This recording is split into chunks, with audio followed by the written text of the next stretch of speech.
Manufacturing industries, the process in which man can change the natural resources into usable conditions according to his intellectual, cultural, and economic capacity is called industry. Industry यानी factory एक ऐसी जगह होती है जहाँ पर इंसान natural resource यानी कि रॉ मटेरियल्स को यूज़ करके उनसे अलग अलग चीज़ें बना सकता है, ठीक है, अपनी बुद्धिमानी से और अलग अलग तरह से, ठीक है। तो उसे इंडस्ट्री कहते हैं, एक ऐसी जगह जहाँ पर नेचुरल रिसोर्सेज यानी रॉ मटेरियल का इस्तेमाल करके कुछ नई चीज़ बनाई जाती है, तो उसे इंडस्ट्री कहते हैं। एक बहुत आसान सा एग्जाम्पल है कि क्रिकेट बैट जो होता है उसे किससे बनाया जाता है? लकड़ी से बनाया जाता है, ठीक है, पेड़ों की लकड़ियों से बनाया जाता है, वुड से बनाया जाता है। तो वुड जो है वो नेचुरल रिसोर्स यानी कि रॉ मटेरियल होता है। उस वुड को मशीनरी के द्वारा या फिर एक ऐसी जगह पर, एक ऐसे कारखाने में या इंडस्ट्री में उस लकड़ी को काटा जाता है, उसको आकार दिया जाता है, उसको शाइनिंग दी जाती है, स्मूथनेस दी जाती है और उसे क्रिकेट बैट बनाया जाता है। उसके बाद उस पर स्टिकर्स लगाए जाते हैं वगैरह वगैरह, ठीक है। तो वो एक मटेरियल बन के तैयार हो जाता है, ठीक है। तो रॉ मटेरियल का इस्तेमाल करके आप कुछ भी नया बनाते हो, तो जिस जगह पर बनाते हो उस जगह को इंडस्ट्री कहते हैं, ठीक है। एक प्रोसेस होती है industry. In India industrial traditions are found since Indus valley civilisation, ठीक है। भारत में ये जो इंडस्ट्रीज का जो मतलब कुछ भी नया सामान बनाने की जो परंपरा है, वो जब पहली बार इंसान भारत में रहते थे एक जगह पर सेटल्ड होकर, मतलब एक जगह से दूसरी जगह घूमने के बजाय जब उन्होंने फैसला किया कि वो इंडस रिवर के किनारे रहना चाहेंगे, तो वहाँ पर जब उन्होंने पहली बार रहना शुरू किया तो वहाँ भी उनकी ज़िंदगी में बिजनेस की उतनी ही अहमियत थी और खेती की भी उतनी ही अहमियत थी। तो हमारे देश में इंडस्ट्रीज का जो काम है यानी कि एक चीज को इस्तेमाल करके कोई दूसरी चीज में कन्वर्ट करना, ये आदत हमारे देश में पुराने समय से रही है। At that time India used to prepare cotton textile, clay utensils, things to of bell metal and bead, ठीक है।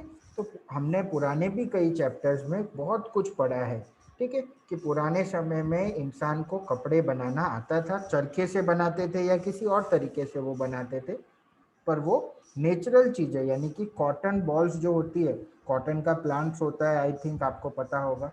कॉटन के प्लांट में छोटे छोटे कॉटन बॉल्स होते हैं, उन कॉटन बॉल्स को इस्तेमाल करके चरखे के द्वारा धागा बनाया जाता था और फिर उस धागे से कपड़े बनाए जाते थे। तो ये भी एक इंडस्ट्री का ही काम है। आज बड़ी बड़ी फैक्ट्री में बड़ी बड़ी मशीनें पल भर में ना जाने कितने कपड़े बना देती हैं, पर जो काम आज बड़ी बड़ी कंपनियां कर रही है वही काम हम पहले भी किया करते थे।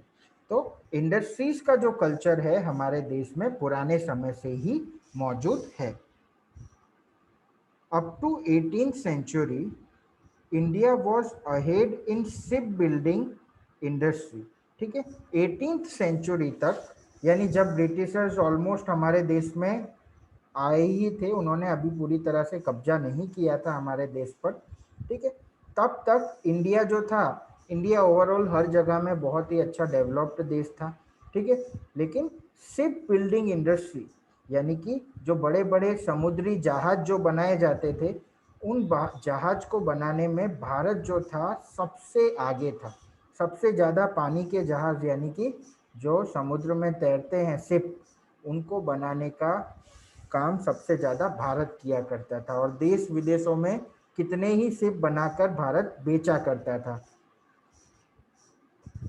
India was also ahead in handicraft and cottage industries. Bharat सिर्फ जहाज बनाने में ही नहीं, शिप बनाने में ही नहीं, हैंडीक्राफ्ट यानी हाथों से बनी हुई बहुत अच्छी अच्छी चीज़ों को चीज़ों को भी देश विदेश में बेचा करता था। बहुत सारी इंडस्ट्रीज थी भारत में हैंडीक्राफ्ट की, और छोटी छोटी cottage industry. Cottage industry normally किसे कहते हैं, जहां लोग घरों में रहकर कुछ ऐसा सामान बनाते हैं और बाद में उन्हें मार्केट में लाकर बेचते हैं, उसे कॉटेज इंडस्ट्री कहते हैं।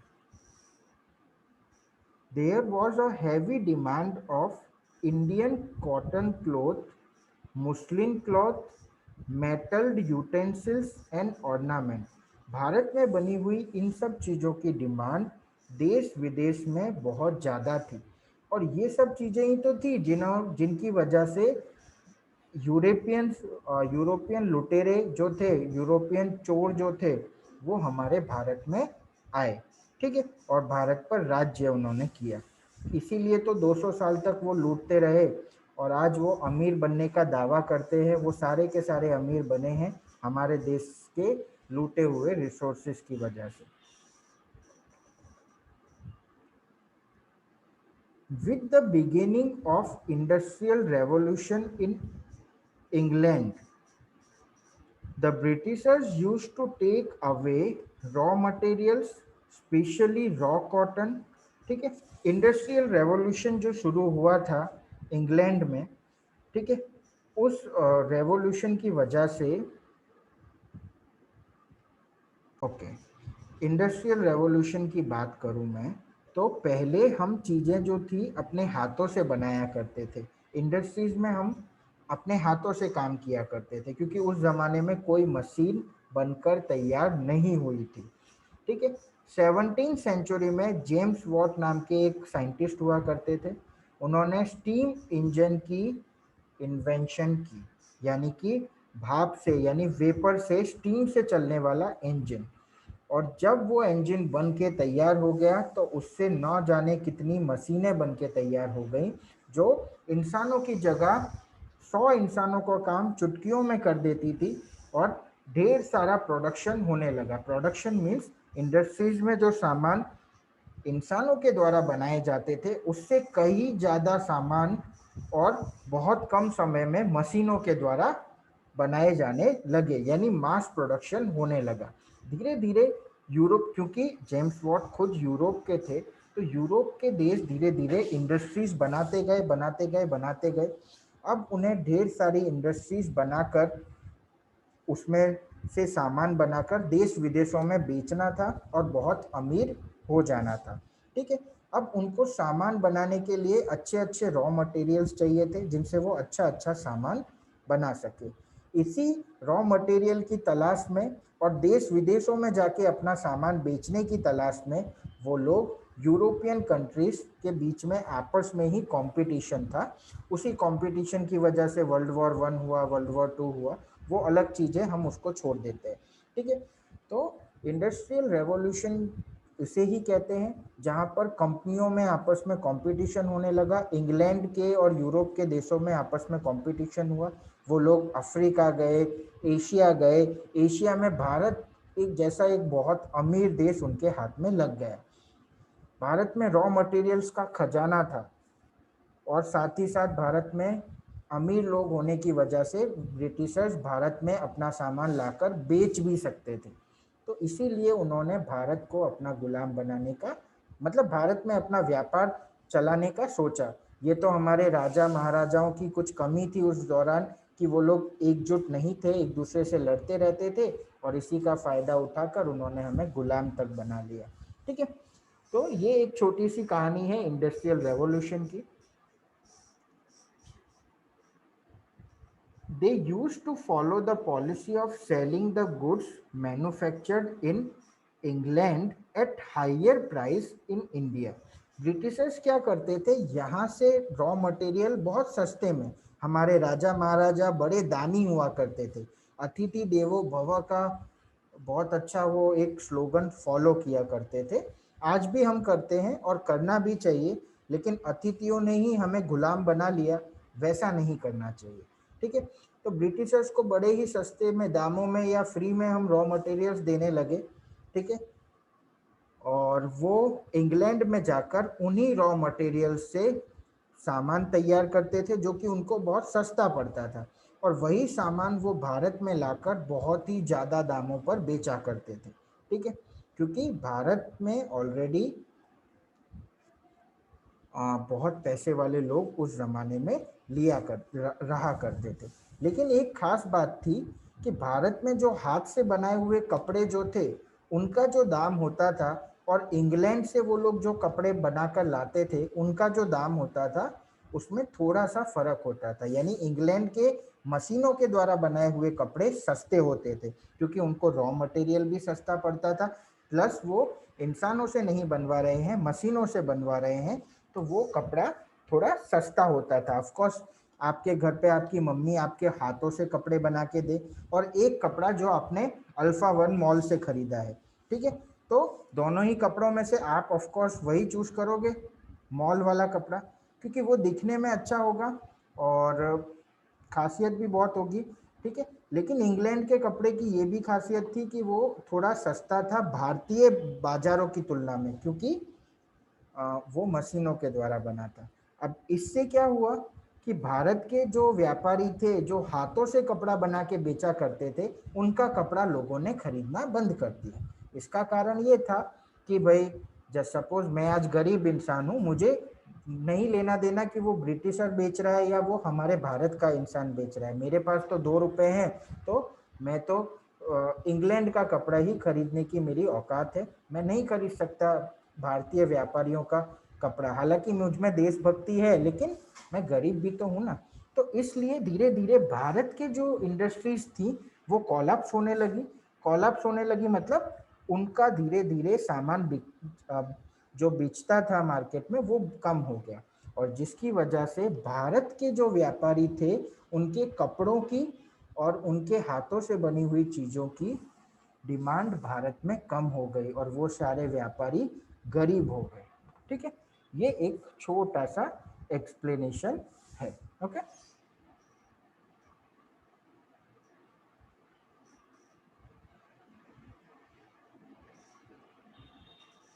Importance of industries. इंडस्ट्रीज का क्या महत्व है? बहुत ज़्यादा महत्व है इंडस्ट्रीज का। एक सीधी भाषा में कहूँ तो अगर हमारे देश में बहुत सारी इंडस्ट्रीज होंगी तो उनमें बहुत सारा सामान बनेगा, और वो बहुत सारा सामान हमारी बहुत सारी पॉपुलेशन को मुहैया यानी अवेलेबल करवा पाएंगे, जिससे हमें सामान विदेशों से नहीं खरीदना पड़ेगा। विदेशों से अगर हम सामान खरीदते हैं, मतलब हम विदेश खरीदने नहीं जाते, विदेश का सामान हमारे भारत की कंपनी इंपोर्ट करती है और फिर वो सामान हमें बेचती है। तो जब हम विदेश से सामान मंगवाते हैं तो वो सामान पर बहुत सारी कस्टम ड्यूटी और बहुत सारा उसमें जो भाव होता है वो बढ़ जाता है। ठीक है, वहीं अगर बात करें, अगर वो सामान हमारे भारत में ही बनेगा तो उस पर बहुत सारी कस्टम ड्यूटी और बहुत सारा टैक्स नहीं लगेगा, साथ ही साथ भारत का सामान भारत में सस्ते में ही मिलेगा। ठीक है, सिर्फ यही फायदा नहीं है इंडस्ट्रीज का, दूसरा फायदा ये है कि भारत के लोगों को उस इंडस्ट्रीज में काम करने का मौका मिलेगा। जैसे सपोज भारत में ढेर सारी फैक्ट्री होंगी तो भारत के लोगों को वहाँ नौकरी मिलेगी या नहीं? मिलेगी ना। इसलिए इंडस्ट्रीज बहुत ज़्यादा एम्प्लॉयमेंट भी प्रोवाइड करती है, चीज़ें सस्ती भी हो जाती हैं। साथ ही साथ जब इंडस्ट्रीज बहुत ज़्यादा बन जाती हैं किसी देश में, तो वो देश दूसरे देशों से कुछ खरीदने के बजाय खुद ही दूसरे देशों को चीज़ें बेचने लगता है, यानी कि इकोनॉमिक डेवलपमेंट भी होने लगता है। ठीक है, तो इंडस्ट्रीज का इम्पोर्टेंस तो बहुत ज़्यादा है, ये मैंने कुछ छोटा सा इम्पोर्टेंस आपको थोड़े से शब्दों में बताया। ठीक है, Today, the existence of nations depend only on the development of industries. ठीक है, किसी भी देश का जो अस्तित्व है वो कहीं ना कहीं इंडस्ट्रीज पर डिपेंड है। जिस देश में जितनी ज़्यादा इंडस्ट्रीज, उसी देश का विकास उतना ही ज़्यादा होता है, क्योंकि ना सिर्फ वो नौकरियां अवेलेबल करवाता है, बल्कि बहुत सारा सामान जो देश के लोगों को ज़रूरत होती है वो उनको अवेलेबल भी करवाता है। Economic development without the industrial process will be impossible. किसी भी देश का आर्थिक विकास उस देश में इंडस्ट्रियल विकास ना हो तो पॉसिबल ही नहीं है। those countries which have developed more industrially have strengthened their economy equally. जिस देश में जितनी ज़्यादा इंडस्ट्रीज हैं, जितना ज़्यादा इंडस्ट्रीज को डेवलप उन लोगों ने किया, उतना ही उनके देश का विकास हुआ। ठीक है। Countries like US, Russia, Japan, South Korea are prosperous and developed nation on the basis of their industrial development.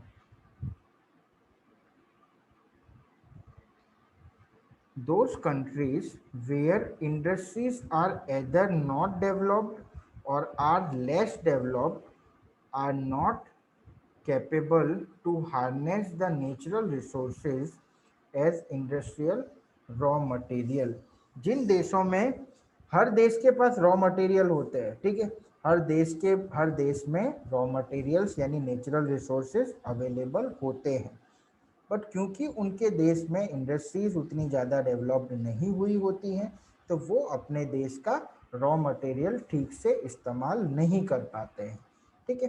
तो इससे बहुत सारा नुकसान भी है। ठीक है। They have to sell their natural resources at a cheaper price and purchase the thing made of the same raw material from foreigners at a higher price. तो उन लोगों को क्या करना पड़ता है, अपना ऐसे देश जहाँ पर इंडस्ट्रीज है ही नहीं या बहुत ज़्यादा डेवलप नहीं हुई है, तो उनके देश में रॉ मटेरियल्स तो हर देश में होता है, हर देश में किसी ना किसी प्रकार का रॉ मटेरियल अवेलेबल होता ही है। ठीक है। तो अगर वो देश में इंडस्ट्रीज नहीं है यानी रॉ मटेरियल उतना ज़्यादा यूज नहीं हो रहा, तो वो रॉ मटेरियल को दूसरे देशों को बहुत सस्ते दामों में बेच देते हैं। ठीक है। क्योंकि रॉ मटेरियल के पैसे नहीं होते, पैसे फिनिश्ड प्रोडक्ट के होते हैं, यानी इंडस्ट्रीज में बनी हुई चीज़ों के पैसे होते हैं। ठीक है। आज एक लकड़ी की कोई कीमत नहीं है, लेकिन उसी लकड़ी से बना हुआ क्रिकेट बैट अगर होता है तो उसकी कीमत हो जाती है 8,000 रुपये, 9,000 रुपये, 6,000 रुपये, 5,000 रुपये। ठीक है। तो क्यों हो जाती है, क्योंकि फिनिश्ड प्रोडक्ट की कीमत होती है। तो जब किसी देश को रॉ मटेरियल इस्तेमाल करना नहीं आता या वो इस्तेमाल नहीं कर पा रहा है, तो वो दूसरे देश को सस्ते दामों में वो बेच देता है, और उस देश को, क्योंकि उस देश में इंडस्ट्रीज नहीं है, इसलिए उनको सामान भी तो चाहिए होता है। जस्ट सपोज आज हमारे डेली नीड के लिए हमें साबुन चाहिए, हमें वॉशिंग पाउडर चाहिए, हमें शैम्पू चाहिए, हमें क्या क्या चाहिए, हमें टूथपेस्ट चाहिए, हमें कपड़े चाहिए, हमें फ़ोन चाहिए, हमें ये सब बेसिक नीड्स बता रहा हूँ मैं। अब अगर हमारे देश में ये चीज़ें नहीं बनती हैं, इट मीन्स हमें विदेशों से ये चीज़ें खरीदनी पड़ेंगी, विदेश की कंपनियां हमारे देश के कंपनियों को बेचेंगी ये सामान, और फिर जब कोई दूसरा देश हमारे देश को सामान बेचेगा तो ऑफ कोर्स उसमें बहुत सारा टैक्स भी लगता है, और वो हमें सस्ते में थोड़ी बेचेंगे, वो हमें महंगे में ही बेचेंगे। ठीक है। तो वो सामान हमारे पास तक पहुंचते पहुंचते बहुत ज़्यादा महंगा हो जाता है। ठीक है। आज आईफोन की अगर हम बात करें, सिंपल एक एग्जांपल ले रहा हूँ मैं, यहाँ पे किसी भी प्रोडक्ट को प्रमोट नहीं कर रहा हूँ या एडवर्टाइज नहीं कर रहा हूँ। जस्ट सपोज आईफोन जिस भी देश में बनता होगा, ठीक है, वहाँ पर उसकी कीमत हमारे देश में जो अभी कीमत है उसके मुकाबले कहीं कम होती होगी। क्यों? क्योंकि वो वहीं पे बन रहा है, तो वहाँ के लोगों को सस्ता पड़ेगा, और वही चीज़ अगर वहाँ पे से हम जब यहाँ पे लेके आते हैं हमारे देश में, तो उसको कई टैक्स से गुजरना पड़ता है, प्लस वो हमारे देश को थोड़ा महंगा भी बेचते हैं, ऑफ कोर्स। ठीक है। तो ये चीज़ें होती हैं। तो जब हमारे देश में इंडस्ट्रीज नहीं होती, यानी कि हमें इनडायरेक्टली और डायरेक्टली चीज़ें दूसरे देश से खरीदनी पड़ती हैं, और वो चीज़ें हमारे पास तक पहुंचने में बहुत महंगी पड़ जाती है। इसका सिंपल एग्जांपल पेट्रोल का भी ले सकते हो। आज पेट्रोल और डीजल इराक और ईरान जहाँ पर वो प्रोड्यूस होता है वहाँ पर कितना सस्ता है, वहीं बात करें अगर हमारे देश में तो वो कितना महंगा है। ठीक है। तो ये होता है सीधा सिंपल लॉजिक।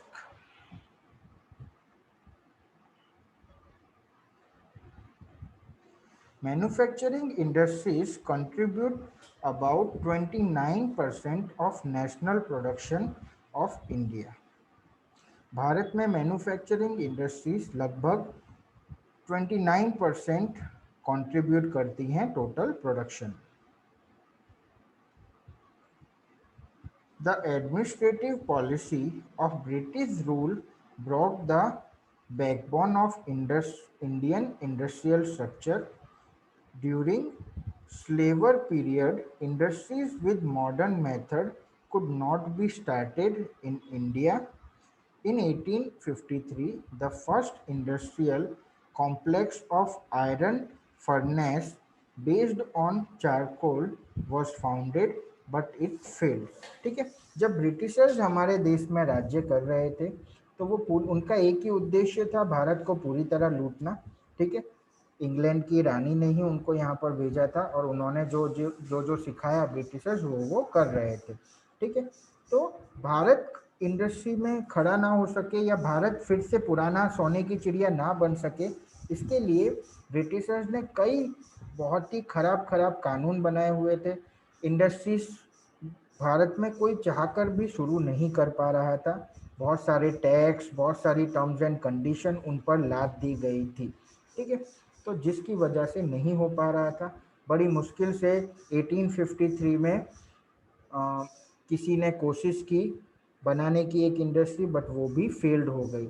ये नुकसान में चली गई क्योंकि ब्रिटिशर्स को बहुत सारा टैक्स देने का, उनकी बहुत सारी टर्म्स एंड कंडीशन होती थी, वो फॉलो करो, तो पॉसिबल नहीं हो पा रहा था। First successful attempt was made in 1854 in cotton textile industry। Bharat में अगर भारतीय व्यापारियों के द्वारा जो पहली टेक्सटाइल इंडस्ट्री बनाई गई थी वो 1854 में सक्सेसफुली बनाई गई। Thereafter a jute mill was established in 1855 at Rishra near Kolkata. जो जूट मिल है, जूट जो है वो सबसे ज़्यादा बांग्लादेश पहले हमारे देश में ही था। पूरी दुनिया में जूट हम ही बनाया करते थे। कोलकाता और कोलकाता के पास में जो वो बंगाल का ही दूसरा भाग था बांग्लादेश, जो अभी हमसे अलग हो गया। बंगाल में सबसे ज़्यादा खेती होती थी, तो वहाँ पर एक मिल बनाई गई जिसमें वो ब्राउन कलर के धागे से जो बोरे बनाए जाते हैं ना, जिनमें गेहूं को और चावल को और इन सब चीज़ों को रखा जाता है, उनकी इंडस्ट्री सबसे पहले बनाई गई। In 1874, a factory was founded in Kulti for making iron ore, which was closed after few years. It was restarted in 1881. In 1907, a new dimension was provided with the founding of Tata iron and steel company at Jamshedpur. ठीक है, और इतनी सारी कोशिशों के बाद 1907 में एक वो दिन आया जब सबसे महान इंडस्ट्री या सबसे बड़ी industry Tata and steel company Jamshedpur में बनकर तैयार हुई। ठीक है, जो आज तक है।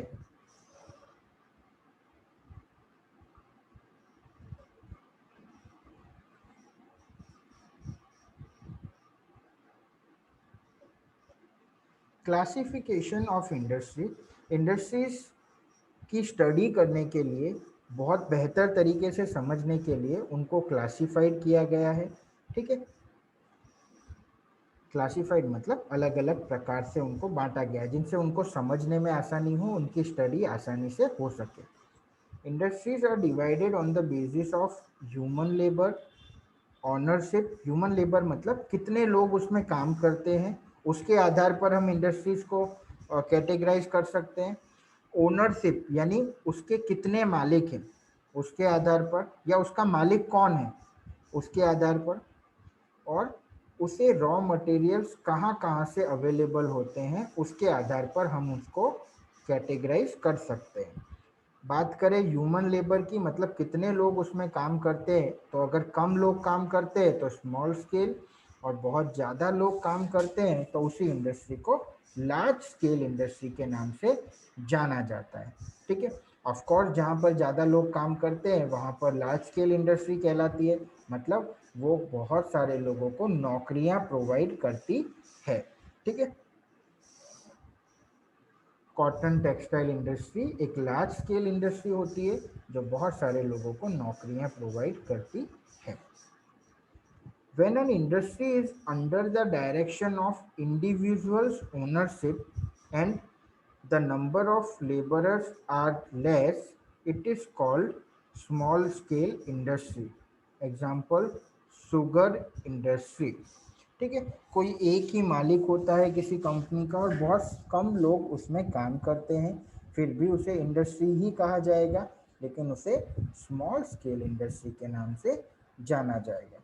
उसके अलावा अगर ओनरशिप की बात करें कि वो इंडस्ट्री किसी इंसान की है या फिर सरकार की है या फिर कुछ लोगों ने मिलके उसे बनाया है, उसके आधार पर भी उसे प्राइवेट, पब्लिक, कोलैबोरेटिव और कॉर्पोरेटिव ग्रुप्स के नाम से जाना जाता है।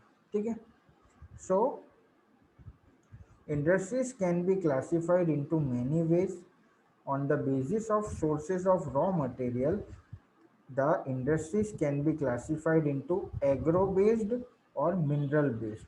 ठीक है, और वहीं अगर रॉ मटेरियल की बात करें तो अगर इंडस्ट्रीज को रॉ मटेरियल्स खेती के द्वारा मिलते हैं, यानी खेतों से रॉ मटेरियल्स मिलते हैं, तो वैसी इंडस्ट्रीज को एग्रो बेस्ड इंडस्ट्रीज कहा जाता है, जिनके बारे में हम पढ़ेंगे। और दूसरी इंडस्ट्रीज के बारे में हम जो पढ़ेंगे चैप्टर में आगे, वो है मिनरल बेस्ड इंडस्ट्री। वैसी इंडस्ट्रीज जिनको रॉ मटेरियल हमारे ज़मीन के नीचे जो मौजूद हैं, आयरन, बॉक्साइट, जो भी कुछ ज़मीन के अंदर मौजूद है, मिनरल्स जो भी मौजूद हैं, उनके द्वारा अगर उनको रॉ मटेरियल्स मिलते हैं तो वो मिनरल बेस्ड इंडस्ट्रीज कहलाती है। इन्हीं दोनों इंडस्ट्रीज के बारे में हम इस चैप्टर में आगे पढ़ेंगे। Okay,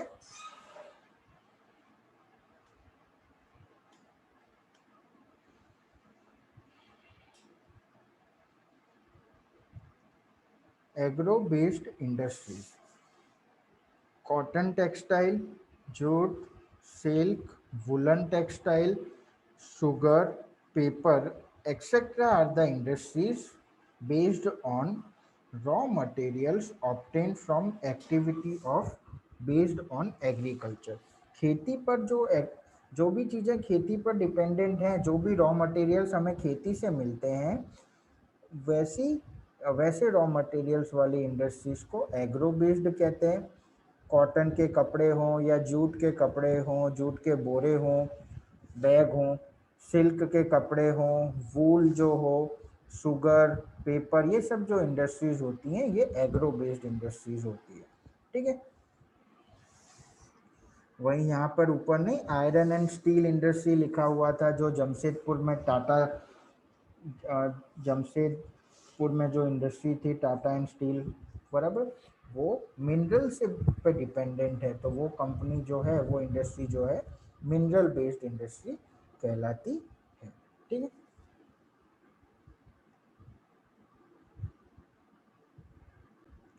cotton textile industry. ठीक है, कॉटन टेक्सटाइल इंडस्ट्री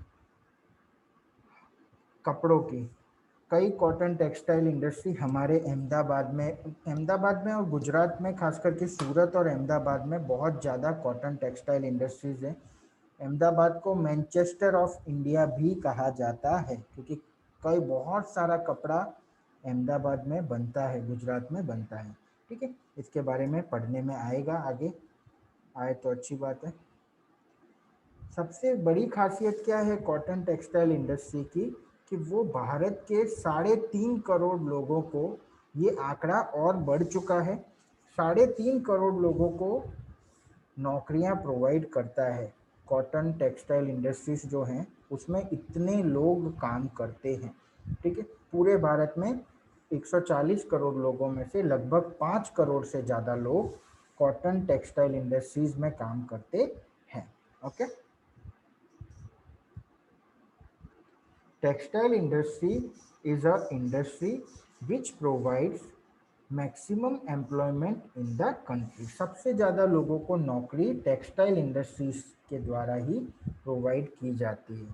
ठीक है, India holds second rank after China in export of cotton textile. सबसे ज़्यादा कॉटन होता भी चाइना में है। तो चाइना बहुत ज़्यादा कपड़े बनाकर, चाइना में इंडस्ट्रियल डेवलपमेंट भी बहुत ज़्यादा है हमारे कंपेयर में, ठीक है। बहुत ज़्यादा कपड़े बनाकर वो देश विदेशों में बेचता है। दूसरे नंबर पे आता है भारत। भारत भी दुनिया में सबसे ज़्यादा कपड़ों को एक्सपोर्ट करता है। एक्सपोर्ट यानी हमारे देश में सभी जनता को अवेलेबल कराने के बाद हमारे देश के बने हुए कपड़े देश विदेशों में बेचे जाते हैं कॉटन के, ठीक है। और दूसरा नंबर आता है भारत का सबसे ज़्यादा एक्सपोर्ट करने में। ये एक गर्व की बात है। It is the main industry from production and employment point of view, ठीक है। तो क्योंकि हमने देख लिया टेक्सटाइल इंडस्ट्रीज कितनी इम्पोर्टेंट है, कितने सारे लोगों को नौकरी मुहैया करवाती है, और क्योंकि हम कपड़ों को एक्सपोर्ट भी करते हैं तो हमारी नेशनल इनकम भी बढ़ती है, हमारा डेवलपमेंट भी होता है हमारे देश का, तो बहुत इम्पोर्टेंट है। First cotton mill was established इन मुंबई, ठीक है। मुंबई में हमारे भारत की पहली कॉटन मिल जो है वो मुंबई में स्टैब्लिश्ड हुई थी।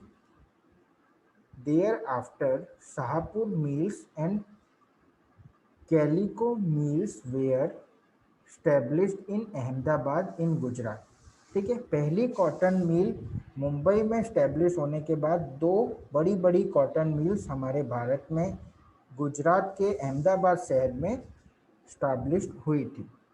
In the initial years, cotton textile mills were established in Mumbai and Ahmedabad. शुरू में भारत में सिर्फ मुंबई और अहमदाबाद में ही कॉटन मिल्स हुआ करती थी, ठीक है। These mills were established due to cheap cotton and availability। Ahmedabad और मुंबई में कॉटन की खेती की जाती है क्योंकि अहमदाबाद गुजरात में और मुंबई महाराष्ट्र में, तो उनको रॉ मटेरियल बड़ा ही आसानी से मिल जाता था, यानी कि जो रूई होती है वो बहुत ही आसानी से अवेलेबल थी सस्ते दामों पर। साथ ही साथ गुजरात और महाराष्ट्र में बहुत सारे मजदूर लेबर्स मिलना बहुत आसान है, यानी कंपनी में काम करने वाले लोगों की अवेलेबिलिटी हो जाती है।